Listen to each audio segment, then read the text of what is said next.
कृष्ण ने समाज की शांति से मन की शांति तक दुनिया को यह समझाया कि कोई भी परेशानी तब तक नहीं मिट सकती जब तक वहां शांति ना हो। फिर चाहे वो समाज हो या हमारा खुद का मन, शांति से ही सुख मिल सकता है, लड़ाई झगड़ों से नहीं। एक बार की बात है, एक बार श्री कृष्ण और अर्जुन नगर भ्रमण के लिए निकले। रास्ते में उन्हें भिक्षा मांगते हुए एक ब्राह्मण दिखाई दिया। उनकी दशा देखकर अर्जुन का हृदय दया से भर आया और उन्होंने उस ब्राह्मण को भिक्षा में स्वर्ण मुद्राओं से भरी पोटली दे दी। पोटली पाकर ब्राह्मण अपने सुखद जीवन की कामना करते हुए घर लौट ही रहा था। मार्ग में एक लुटेरे ने उसकी पोटली छीन ली। दुखी और परेशान मन से ब्राह्मण फिर से भिक्षावृत्ति में लग गया। अगले दिन अर्जुन की दृष्टि जब उस ब्राह्मण पर पड़ी तो इसका कारण पूछा। अर्जुन के पूछने पर ब्राह्मण ने पूरी घटना बताई। ब्राह्मण की पूरी व्यथा सुनकर अर्जुन को उस पर फिर से दया आ गई और इस बार उन्होंने उस गरीब ब्राह्मण को बहुमूल्य रत्न मानिक दिया। मानिक लेकर ब्राह्मण अपने घर पहुंचा। चोरी के भय से उसने मानिक एक पुराने घड़े में छुपा दिया। दिन भर की थकान के चलते ब्राह्मण को नींद आ गई। उधर ब्राह्मण की पत्नी भी नदी से पानी लेने के लिए चली गई, लेकिन रास्ते में ही हाथ से गिरकर घड़ा टूट गया। तब वो पुराना घड़ा लेने घर पहुंची जिसमें ब्राह्मण ने मानिक छिपा कर रखा था। और जैसे ही ब्राह्मणी ने नदी में पानी भरने के लिए घड़े को डुबोया, वह मानिक भी जल के वेग के साथ बह गया। ब्राह्मण को जब इस बात का पता चला तो उसने अपने भाग्य को दोष देता हुआ फिर से भिक्षावृत्ति में लग गया। कई दिन गुजर गए, ब्राह्मण वैसे ही भिक्षा मांगता रहा। इसी दौरान एक बार फिर श्री कृष्ण और अर्जुन नगर भ्रमण पर निकले। वहां उन्हें वही ब्राह्मण फिर से भिक्षा मांगता दिखाई दिया। अर्जुन तो हैरान रह गए। उन्होंने ब्राह्मण से इसका कारण पूछा। तब उसने सारी घटना कह सुनाई। सब कुछ सुनकर अर्जुन काफी निराश हो गए और गहरी चिंता में पड़ गए। तभी श्री कृष्ण ने अपना हाथ ब्राह्मण की ओर बढ़ाते हुए उसे 2 कौड़ियां दी। अर्जुन ने श्री कृष्ण की ओर देखते हुए आश्चर्य से पूछा कि प्रभु, मेरी दी स्वर्ण मुद्राएं और मानिक इस अभागे की दरिद्रता ना मिटा सकी, फिर इन कौड़ियों से इस ब्राह्मण का क्या होगा? अर्जुन के सवाल पर श्री कृष्ण ने कहा, वह ब्राह्मण देवता के पीछे पीछे जाए। ब्राह्मण भिक्षा लेकर घर लौटने लगा। तभी उसे पास की नदी में जाल में तड़पती एक मछली दिखाई दी। ब्राह्मण को उस मछली पर दया आ गई। उसने सोचा, इन कौड़ियों से मेरा क्या होगा? यह विचार करते हुए जाल में फंसी मछली का सौदा मछुआरे से कर लिया और कमंडल में मछली डाल नदी में छोड़ने चल पड़ा। तभी मछली के मुंह से वही मानिक निकला जो उसने घड़े में छुपाया था। मानिक देख ब्राह्मण खुशी से चिल्लाने लग गया, मिल गया, मिल गया।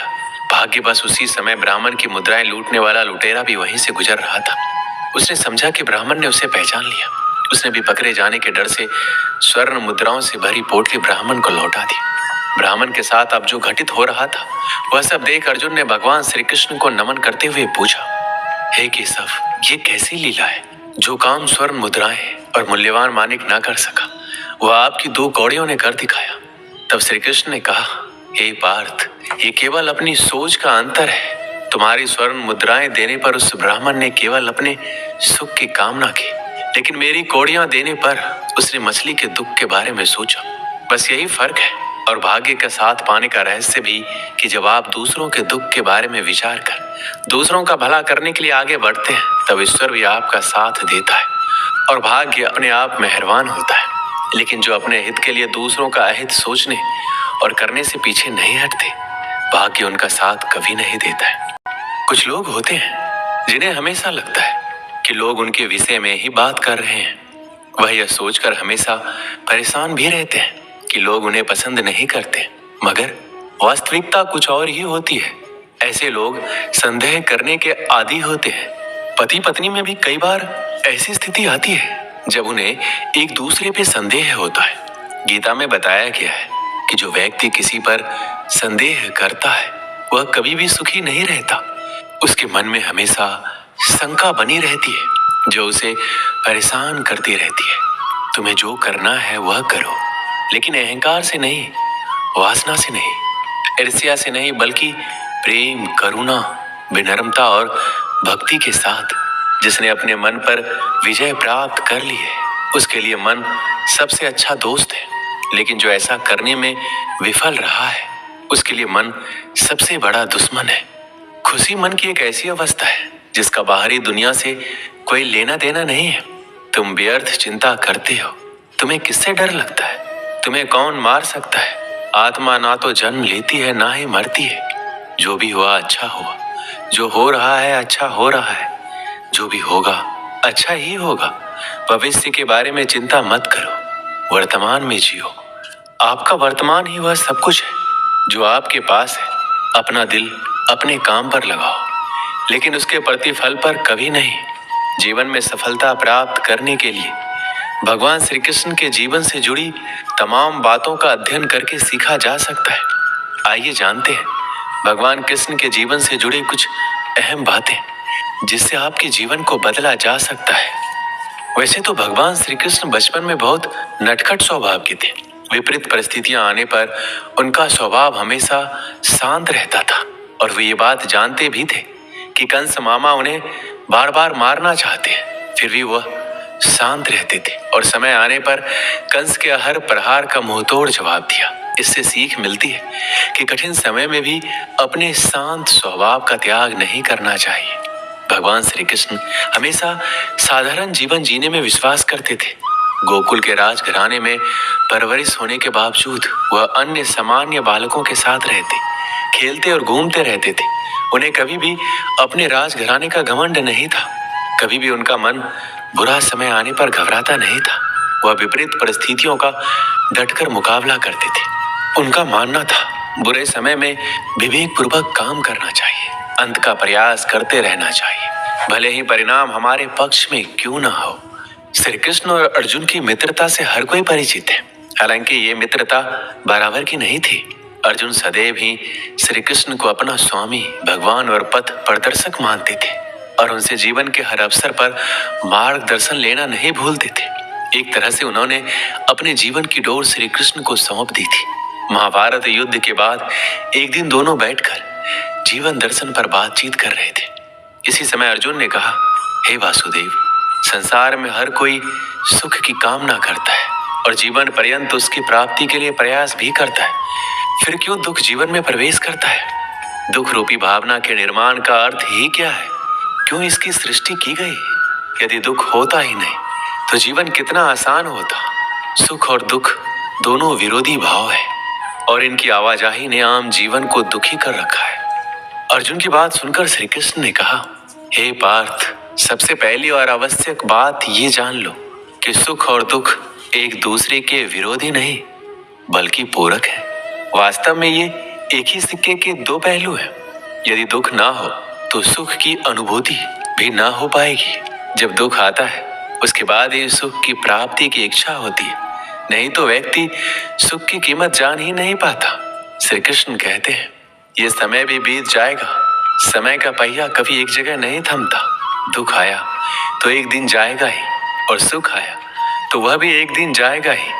और ये भी तय है कि दोनों बारी बारी वापस लौट कर आएंगे, क्योंकि यही जीवन है, यही सत्य है।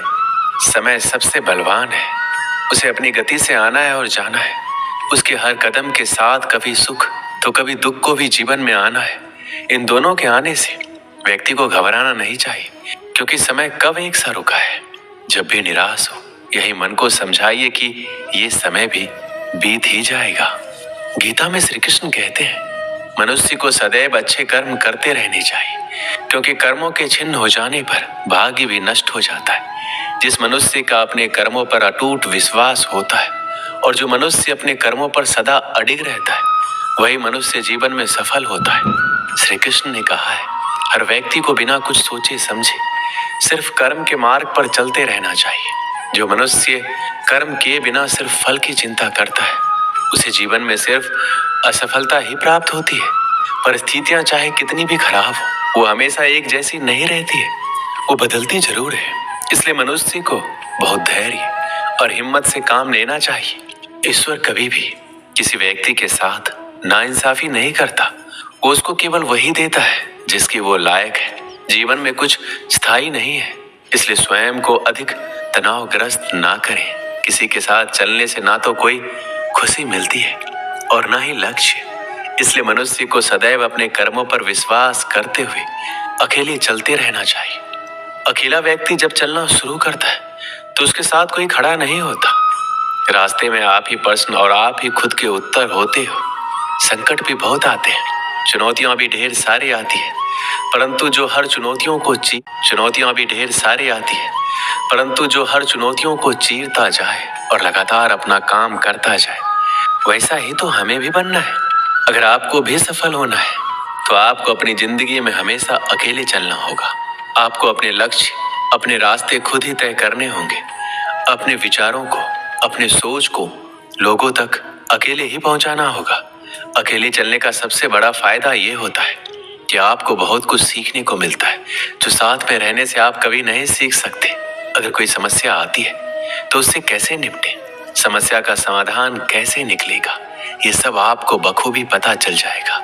कोई भी व्यक्ति जो हमेशा भीड़ के साथ चलता है, वह कभी भी अपने फैसले खुद नहीं ले पाता। वह दूसरों की सलाह पर निर्भर रहने लगता है। जब तक आप अपने दिल की नहीं सुनोगे, आप अपने लक्ष्य से हमेशा दूर ही रहोगे। आप अपने आसपास मौजूद लोगों से राय ले सकते हैं, उनकी सलाह को मान सकते हैं, पर उन्हें फॉलो मत करें। जब आप किसी दूसरों की बातों को स्वीकार करने लग जाते हैं तो आपका अपना मोटिवेशन खत्म हो जाता है। आप उनके बताए कदम पर तभी चलें जब आपको लगता है कि ये सलाह मेरे लिए फायदेमंद साबित हो सकते हैं।